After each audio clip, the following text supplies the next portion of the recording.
Hello everyone, welcome back civil जज prep. Good evening. आज का हमारा टॉपिक रहेगा भारतीय दंड संहिता आईपीसी 1860। देखिए, जो भारतीय दंड संहिता है हमारी, ये 1860 की अंग्रेज़ों के टाइम की विधि है और इसको बनाने का श्रेय लॉर्ड मैकाले को जाता है। जो लॉर्ड मैकाले थे वो फर्स्ट ड्राफ्टिंग कमेटी, जो प्रथम विधि आयोग है, उसके अध्यक्ष थे। तो उन्होंने ही इसका प्रारूप तैयार किया था। इस वजह से इसका जो श्रेय है, भारतीय दंड संहिता को बनाने का श्रेय, इसको जन्मदाता भी बोलते हैं, जनक भी बोलते हैं। और उसका क्रेडिट अगर कोई पूछे कि आईपीसी को बनाने का क्रेडिट किसको जाता है, तो वो लॉर्ड मैकाले साहब को जाता है। दूसरी बात हम इसमें करते हैं, तो जो आईपीसी है इसमें टोटल चैप्टर 23 हैं। लिख लीजिए, नोट कर लीजिए आप। और इसमें जो हमारी धाराएं हैं वो 511 हैं। ठीक है, इसके बाद हम आगे बढ़ते हैं।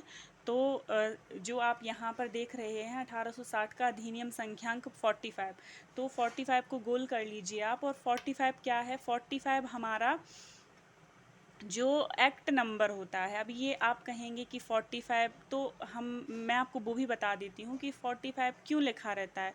तो ये 45 लिखने का मतलब ये है, देखिए किसी भी एक्ट पे, कोई भी आप एक्ट खोलते हैं तो किसी पे लिखा रहता है 1, किसी पे लिखा रहेगा 2, किसी पे लिखा रहेगा 45, किसी पे कुछ, मतलब तो किसी ना किसी एक्ट पे कुछ ना कुछ एक्ट नंबर लिखा होता है। ऐसा नहीं है कि किसी एक्ट पे एक्ट नंबर उन्होंने स्किप कर दिया। तो इसका आपको मैं मतलब बताना चाहूँगी। इसका मतलब ये होता है कि आपकी जो विधायिका होती है वो जिस सन में जितने नंबर पर आपकी जो विधि बनाती है उसको वो नंबर दे दिया जाता है, तो वो होता है एक्ट नंबर।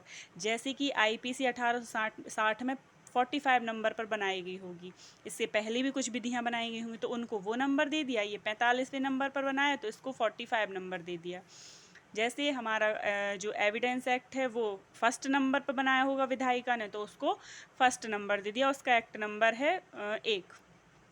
तो ये जो 45 होता है ये हमारा एक्ट नंबर होता है। इसके बाद हम आगे बढ़ते हैं, तो यहाँ पर जो डेट डली होती है, यहाँ पर कंसेंट की डेट डली होती है, स्वीकृति की डेट डली होती है। तो जब भी कोई कानून बनता है तो उसको ऐसा नहीं है कि स्वीकृति की और प्रवृत्त होने की जो इन्फोर्स की डेट है वो एक ही हो। जो यहाँ पे जिस डेट को आपको स्वीकृति मिलती है एक्ट को, उस डेट को ही वो आपके पूरे भारत में लागू हो जाएगा, ऐसा नहीं है। स्वीकृति की डेट कभी कभी एक और लागू की डेट एक हो सकती है, या फिर जिस डेट को आपको स्वीकृति मिलती है उस डेट से पूरे भारत में वो लागू है, ऐसा नहीं माना जाता। तो यहाँ पर स्वीकृति की डेट लिखी रहती है। 6 अक्टूबर 1860 को यहाँ पर लॉर्ड गवर्नर होंगे, उनकी स्वीकृति मिली है। और जो हमारी ये स्वीकृति की डेट है ये क्यों डली रहती है? क्योंकि जब तक किसी एक्ट को राष्ट्रपति की, उस टाइम पे लॉर्ड गवर्नर होते थे, उनकी स्वीकृति नहीं मिलती है, तब तक कोई भी जो हमारा विधेयक होता है वो विधि नहीं बनती है। ठीक है, तो पहले आपको पता है, ये प्रोसेस कॉन्स्टिट्यूशन में हम डिटेल में पढ़ेंगे कि पहले विधायिका जब भी कोई विधि बनाती है तो कोई भी विधेयक विधि कैसे बनता है। पहले वो एक सदन में जाएगा, एक सदन के बाद दूसरे सदन में जाता है, दूसरे सदन के बाद जब राष्ट्रपति के पास जाता है वो उसको कंसेंट देते हैं। इसके बाद कोई भी विधेयक हमारा कानून का रूप लेता है। जिस दिन कंसेंट मिलती है उस दिन वो एक्ट बनकर तैयार हो जाता है, ना कि वो पूरे भारत में लागू होता है। लागू होने के लिए हमारी जो अगर स्टेट गवर्नमेंट का एक्ट है तो हमारी राज्य सरकार राजपत्र में अधिसूचना के माध्यम से आपकी प्रवृत्त होने की तिथि घोषित करेगी। और अगर हमारा सेंट्रल का एक्ट है तो वो राजपत्र में अधिसूचना के माध्यम से तिथि घोषित करती है। तो उस तारीख को माना जाता है कि अब ये एक्ट पूरे भारत में या पूरे राज्य में क्या हो गया है, प्रवृत्त हो गया है। इसके बाद हम बात करेंगे कि अब हम जो आपको बता रहे हैं प्रवृत्त, इन्फोर्स की डेट, तो वो स्वीकृति कंसेंट की डेट है आपकी 6 अक्टूबर 1860। इसके बाद लागू हुआ ये जस्ट 2 साल बाद। तो लागू की डेट आप नोट कर लीजिए, 1 जनवरी 1862 से ये हमारे पूरे भारत में क्या हो गया, लागू हो गया। यानी 1 जनवरी 1862 से कोई जो भी व्यक्ति जो अपराध करेगा वो आईपीसी के प्रतिकूल अगर अपराध करता है तो वो आईपीसी से ही गवर्न होगा। 1 जनवरी 1862 से पहले अगर कोई अपराध करता है तो उस पर आईपीसी लागू नहीं होगी। इसके बाद हम आगे चलते हैं। अध्याय 1 प्रस्तावना, इंग्लिश में इसको पढ़ेंगे जनरल इंट्रोडक्शन। तो ये हमारा जो चैप्टर है 1 से लेकर 5 तक है, आप यहाँ पर लिख लीजिए। इसके बाद हम उद्देशिका की बात करेंगे, प्रियम्बल। तो उद्देशिका क्या है? भारत के लिए एक साधारण दंड संहिता का उपबंध करना समीचीन है। जो हमारा साधारण दंड है इसको आप गोल कर लीजिए, क्योंकि ये जो हम गोल करवा रहे हैं यही क्वेश्चन टू द पॉइंट आपके विकल्प में, आपके ऑप्शनल में बन के आएंगे। तो साधारण दंड का उपबंध करना समीचीन है, तो क्वेश्चन बन के आता है कि जो आईपीसी है इसको बनाने का उद्देश्य क्या है? तो साधारण दंड है, ना कि विशेष दंड है।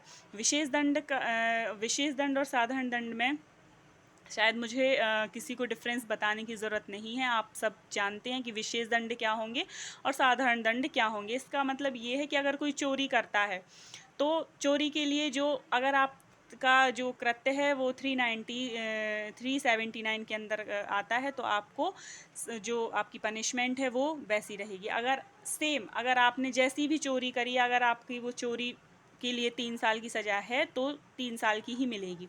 तो साधारण दंड का उपबंध करना समीचीन है, ना कि विशेष दंड का उपबंध करना समीचीन है। तो ये यहाँ से क्वेश्चन बनता है। इसके बाद हम पढ़ेंगे,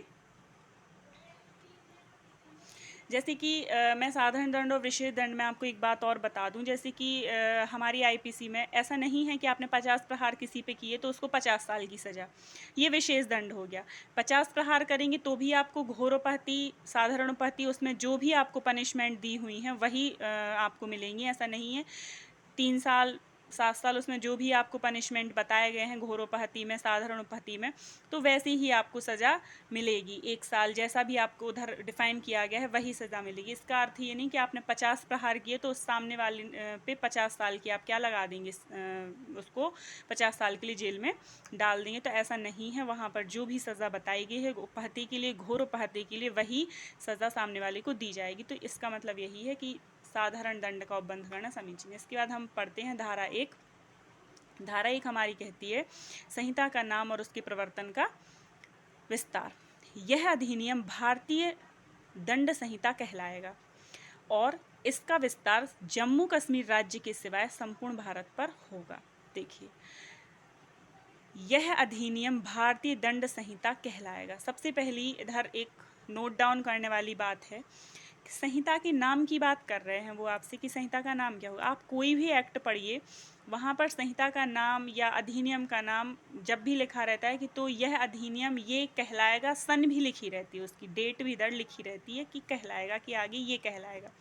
लेकिन हमारी आईपीसी ऐसा फर्स्ट एक्ट है इतने एक्ट में जहाँ पर यहाँ पे उसके नाम के साथ उसका जो सन है 1860 वो नहीं लिखा है। तो अगर जब भी आपसे क्वेश्चन पेपर में एग्जामिनर क्वेश्चन पूछता है कि आईपीसी का नाम है, संहिता का नाम है भारतीय दंड संहिता 1860, भारतीय दंड संहिता या इनमें से कोई नहीं है उपरोक्त सभी, तो आपको लगाना है भारतीय दंड संहिता, ना कि भारतीय दंड संहिता 1860।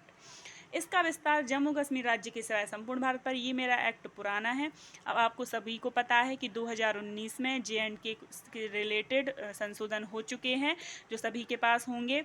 तो हमारे जम्मू कश्मीर का संशोधन 31 अक्टूबर 2019 से है प्रवृत्त। तो अगर जब भी पूछते हैं कि जो आईपीसी है वो जम्मू कश्मीर में कब से लागू है, तो 31 अक्टूबर 2019 से लागू है, और अब ये इधर इस लाइन का कोई मतलब नहीं है, तो अब ये सभी जगह लागू है। इसके बाद है सेकंड है भारत के भीतर किए गए अपराधों का दंड। जो हम देखिए, जो यहाँ पे ये नंबरिंग डली है, ये नंबर नहीं है, इनको धाराएं बोलते हैं, ये धारा की नंबरिंग है, ठीक है। तो ये धारा 1 थी, ये धारा 2 है। तो भारत के भीतर किए गए अपराधों का दंड, देखिए ये मैं पहले पढ़ती हूँ।